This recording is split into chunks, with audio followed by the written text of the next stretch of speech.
this is the training for how to use the Spiff personalisation software and the Affinia label printer, which is going to be used for the Big W Christmas personalisation campaign.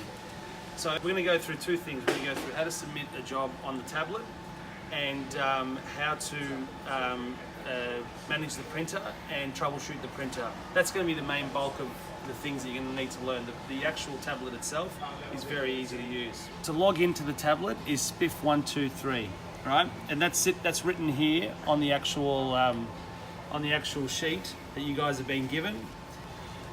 This computer should always be left on, but if it is off, yeah, the login is Spiff123. Once you're in, there's literally only one thing on the screen, the Spiff portal, right? Yep, it's a little icon, and this being a touch screen, you just double tap on it. All right, so then the Spiff portal will open up.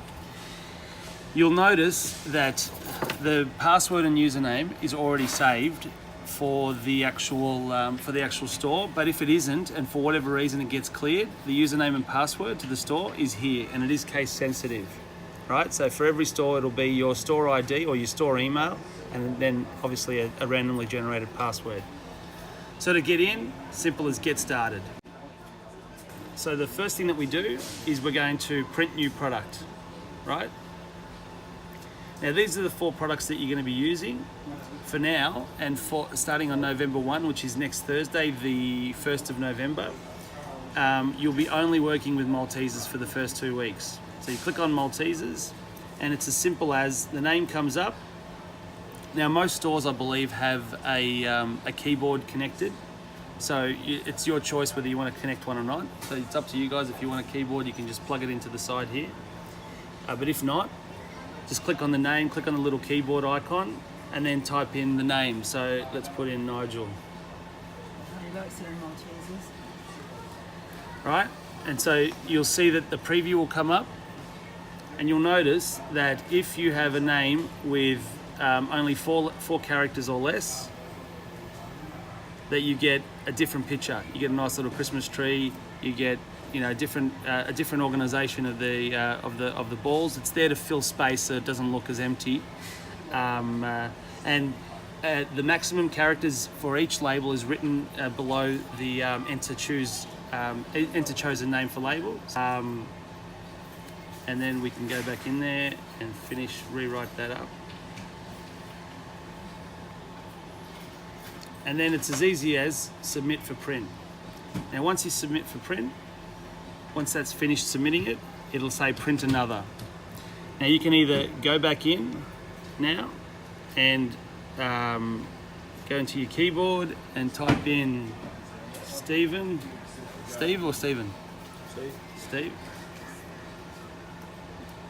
All right, and then print another. So you can submit as many names as you want, as quickly as you want at this point, right? This is not the bottleneck, so we can put in Ken, and again, this is why you see that it's probably better to have a keyboard, because this whole process, double N, that's interesting. And Michelle's already got hers. All right. So it's as simple as that. Now, if we go back to the dashboard, so the dashboard you can get into in one of 2 ways. You can either click on back to dashboard, which appears after you've typed in a name, or you can click the back button twice at the top left-hand side of the screen, and it'll take you to here. So now you can see that there are 3 jobs waiting: Nigel, Steve, and Kevin. Every computer's got a 4G connection that hopefully works. And our software will then create a design file. Every 30 seconds we'll poll our system and go, I'm store 256, have you got any orders for me? Now if you submit 10 orders or you submit 1, the first order, because of the batching system that we've got, will take about 2 to 3 minutes to come through. And then every other one will start, will go a minute afterwards, because, and this is only with the Maltesers, because the Maltesers takes a minute. So we can see now that it's already started printing. When it starts printing, you'll see the printing come up onto the onto the dashboard of the actual printer itself, and then it'll start feeding through.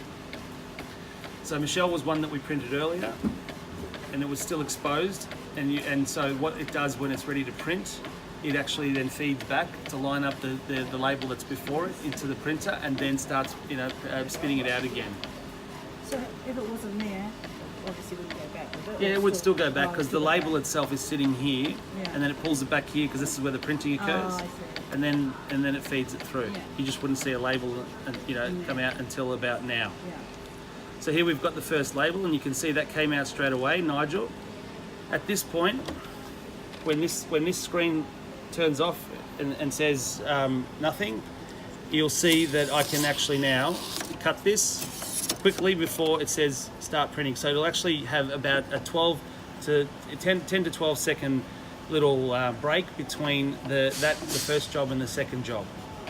So then it'll actually start printing again. So now, because we submitted 3 different jobs, those jobs are now starting to print again. All right, so from the tablet perspective and the submission perspective, that's it.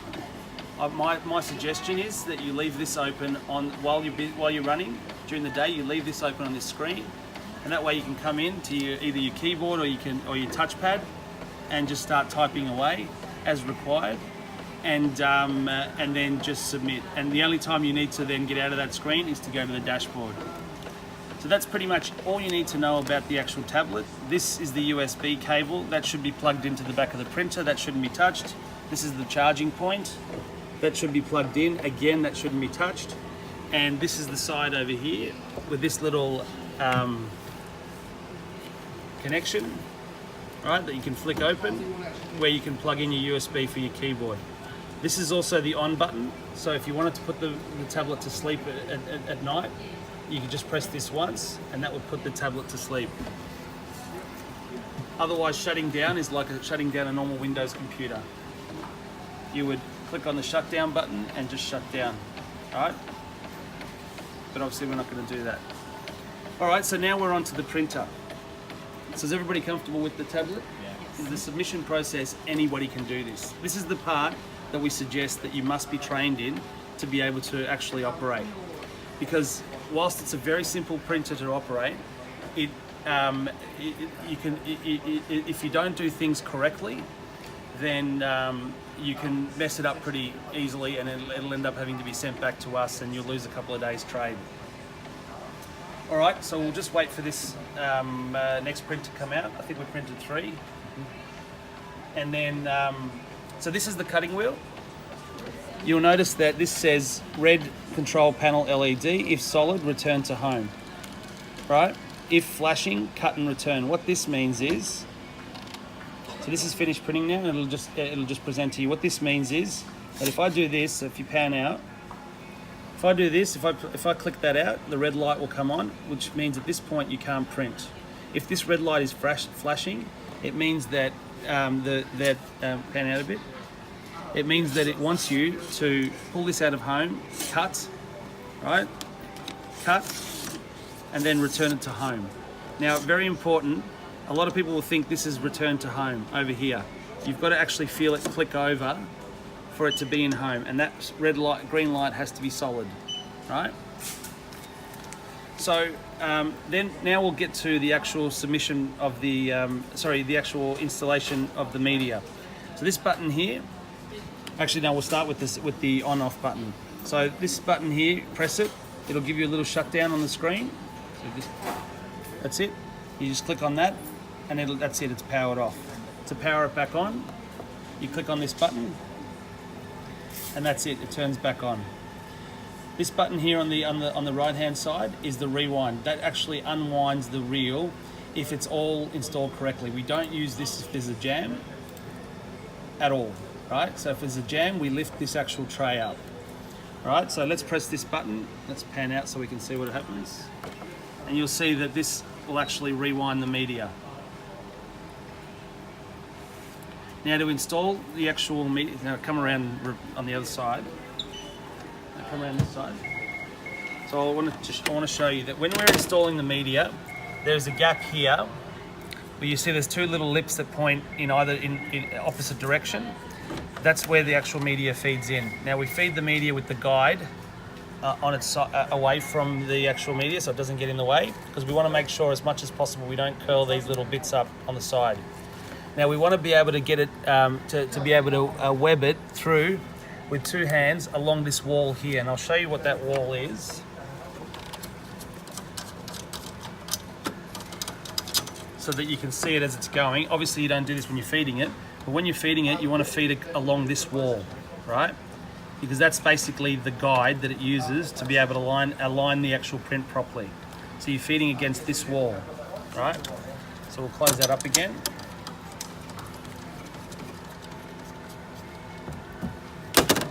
All right, so as we're feeding it through with 2 hands, we're just sort of inching it forward. You'll see that it'll actually just start to take it out of your hands, and that's it.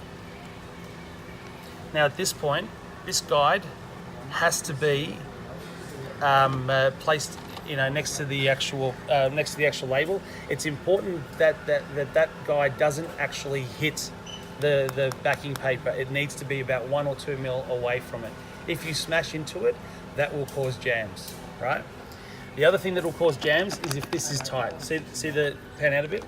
See this guide here, this is the guide that holds it. So let's unwind the media again. So installing this here is the clamp. So when you push that clamp down, it actually opens up and it frees it up to be able to move, right? So then we put the roll in with the paper rolling over the top, right? Now, if we were to butt that up hard, you will get jams. It's important that this has just a touch of play, not much. So it's got to be, like if too much, and you'll get misalignment issues. It'll actually start to drift around in the printer, And so, but the main thing is just don't butt it up hard. So, that's too much play. So you just want to see that it's got a little bit of play. Yep. See that? Right, so it's about 1 or 2 mils. You don't want it to be tight. That's the main thing. All right, and then that clamp just goes down to actually lock it in place. And then we feed it by hands again, and it'll just take it out of our hands. All right, so now let's have a look at how we change inks. Now it's really important. You'll notice that when I open the actual print cover, the actual inks themselves will get themselves into position, right? It can only be changed in this position. So if you push the inks over here, you're not going to be able to change. You won't be able to get the inks out, or you'll be able to get them in. So to do that, then you close the lid up, wait for the checking ink cartridges to go away, and then open it up, and she'll reset itself back into the place. We're not using black for this campaign. Everything, including dark colors, is made out of the tricolor cartridge. So to undo it, it's like any desktop printer. We just click it open, we flick it back, and we lift it up. Now it's important to note that it goes in bum first, right? Bum first. It can't go in this way, it goes in this way. Yeah. And then it clicks under, so these little arms are sitting, so the actual cartridge is sitting under these arms, and then we just click it back in place. And again, you won't need to change the color cartridges. Sorry, the black cartridges. You'll only need to change the color. So that's how we change inks, and we've talked about how we feed media. Now let's talk about problems, and we've talked about how we cut, right? So when we cut, so just pan out a bit so that we can see the whole thing. So when we cut, if we take it out of the home position, the cutting wheel, then you see the red light, right? So you're always going to make sure that that's it back in its place. The actual cutting tool is on this wheel, so when you're actually moving the cutter, right? But it's safe, obviously. So now we're going to talk about the problems that you can have. So the problems that you can have are going to be 2 things only. One is going to be jamming, and the jamming will occur if this is tight. So if this is rewind wheel is tight, or this guide is smashing up, or if you've had a previous jam and you've gotten glue residue along this paper path, right? Along this paper path, and you haven't cleaned it up, right? So if you get a jam, and we'll do that when we open this up. If you get a jam and you've got glue residue along this path, then you must get IPA and a fiberless cloth and wipe it off and make sure that it's nice and smooth again. Otherwise it will bite the paper as it's coming through and either misalign it or it'll actually cause it to bunch up and jam. So the most important jam that we want to know about, let's get in close over here. So the most important jam you want to know about is, oh actually no, pan out a bit again. So the printer is broken up into 3 areas. This is the feed area. This section here is the print section, and this is the exit area of the print section, and then you've got the cutting area over here. The jams will occur in one of 2 places. They'll either occur here in this feed area, which is okay, right, because it hasn't made it into the print engine, or they'll occur in this spot here underneath the print head. If it occurs underneath the print head, you will hear it when it's printing. You'll hear some really, yucky noises. As soon as that happens, lift this lid up and everything will just stop, right? Push the ink cartridges out the way like we've done here. Now it's important, if this happens over here, that we don't clear the jam until we've removed any exposed label. What we don't want is to suck an exposed label. By exposed I mean that where the glue component is showing. We don't want.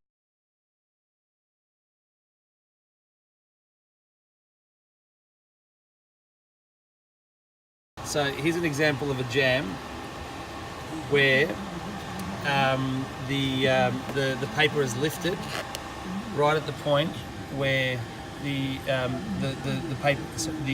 paper exits, and it's all bunched up over here. So so the important thing here is to make sure that we don't pull an exposed label back through this print head here. All right. So what we'll do with this. Okay, let's pull it out. Pull it out, pull it out. We want to make sure that we don't tear anything off. And anything that's exposed, we want to rip it off. Alright, so what we'll do is we'll lift this out. We undo the arm. And we'll feed this forward. Feed this forward a bit so we don't pull through the exposed label. We can get rid of the exposed label. If the jam happens in here, it's unscrew this, pull this arm up, right? And unscrew this, and then you'll see that if it's exposed, it'll leave some glue residue on here, on the metal. Anything with the metal on it, you've got to get rid of the glue, all right? And anything on the rollers, right? So just get rid of any residue, because that's got to be super smooth. Yeah, that's what people have been using the gloves with IPA. Yeah, isopropyl alcohol. You've got it here in stock. Yeah. All right, so then you screw this back up, and it's very important that when you screw this back up, this arm, you push it back to close it again. Oh. If you don't close it, what'll happen is you'll get a print issue, because that holds the paper. And if it's not holding the paper, then you'll get these jaggedy lines across the print, right? So that's one of the print quality issues that we'll go through in a second. So that's how we clear a jam. Now, if there is a jam and there's paper hanging out of here, you never press the rewind when there's a jam, you always open it. But if there's paper here, no matter what, even if it's half the label exposed, cut it first, right? So cut this label, unless there's exposed thing here. So just judge it, right? So if when you're cutting it, you see that it's starting to drag this around, try to get this out first, right? The main thing is that, anywhere. That's all you want, is not for it to get stuck anywhere that you can't reach, right? All right, so we've spoken about how to clear a jam. So and we've re-secured this. Now we feed this. So until it grabs, we line this up again, line the guide up again. And now we'll talk about, the last thing we're going to talk about is the 3 print quality issues. So, print quality issue 1 we've discussed, which is when you leave that arm open, you get the jaggedy lines through here. So if you notice that the print quality is pixelated and it's kind of just, almost like a dot matrix printer, you just need to push that arm down and that'll fix that. And then you just press reprint on the dashboard, right? And then you're good to go. Print quality issue number 2 is when you have blotchy marks. They'll actually look like all 3 of these colors sort of separated and on just in a little blob anywhere on the actual item. What that means is that you've got a little speck of dust or a hair or a fiber on the actual print head itself, right? So by that I mean, and it's important to note that when you do pull these out, do not touch the exposed print head, right? Because then you will cause that print issue that we just talked about. So make sure that when you pull it out, that you do not actually touch the bottom of the print head. And when they come out new, they've got a little tab on them, and you pull it off to reveal the print head, and then you install it, right? So the way to clean that,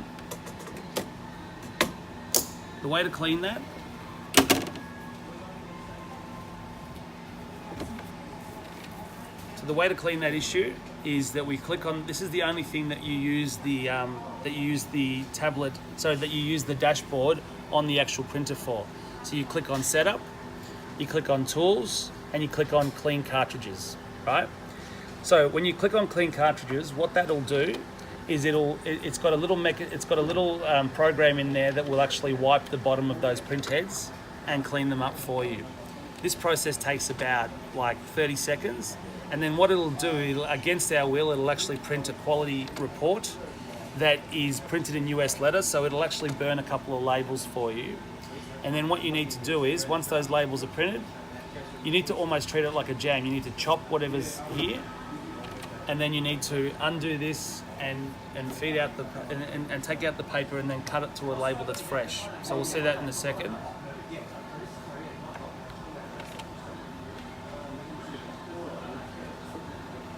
There we go. So, and it's very quick to print because it prints just like a couple of lines. I would disregard the actual print quality report. The print quality that you need to concern yourself with is the actual label itself, because they're all the same. You'll know visually if something is wrong, right? So here it is printed, right? Now the next thing it'll say on the screen is, it'll actually feed out another label, and it'll only feed it out halfway because it's doing basically US letter. And then it'll actually say, do you want to do this again? It'll give you some information here. You say, do you want to do this again? No. We click on no, and then we're finished from that perspective. So then pan out, so we can. So now what we do is we just cut the label that's there, and then we click the rewind button. Right? Have you got? Oh, yeah. And then you'll have half a label here. So we cut that label off on the black line. So you'll notice that underneath, this is what the printer uses to actually line up the prints. There's a black line underneath. So try to cut it as straight as possible, not like the way that I did. And then again, we just feed it through, and we're ready to print. All right, so that's print quality issue number two. Number three is one of the most important ones. Number three is that you've run out of ink. Right, so the way that we want to do this is, because we want to get the maximum amount of our ink cartridges, when you get to about 140 labels of Maltesers, it will say low ink on this screen, right? But it's just a warning. It doesn't mean to change the inks. I repeat, it does not mean change the inks, right? You press OK and you keep printing. In about another 30 or 40 labels, you'll get another warning that'll say that it's very low on inks now. You keep printing. You just press OK and you keep printing. You keep printing until the label changes color, right? So you'll physically run out of magenta or cyan or yellow, and the actual color of the print will change. At that point, you go to the dashboard, you reprint, and then you open the cover up, and you change your ink, and then you keep printing. Right, so it's really important. That is print quality issue number three, is that you run out of ink, but you do not change ink cartridges when the screen says low. You only change ink cartridges when the color of the print actually changes. Right, so you run the ink out dry. Right. The last thing is, sometimes if you get a jam, you'll get a cancelling sign, and the cancel if after 2 or 3 minutes that cancel hasn't gone away, then what you need to do is, because it's happened on a jam, what you need to do is you need to unplug the printer at the back here. So unplug this little plug and then plug it back in, or you can just shut it down actually. just shut it down. No, actually, it won't listen to you shutting down. So unplug the printer and plug it back in after 10 seconds. And then if that still doesn't work and you still see the cancelling, you'll need to call support, and then we'll need to just log in and cancel it from the back. So that happens very rarely, but when it does, you just need to know that that's the process for that. All the support numbers are here on the screen, so they should be. Try to save it. Try to stick it here to the top of the printer if it's not already there. If you're actually, I can talk about that later. So I reckon that's done. Cool.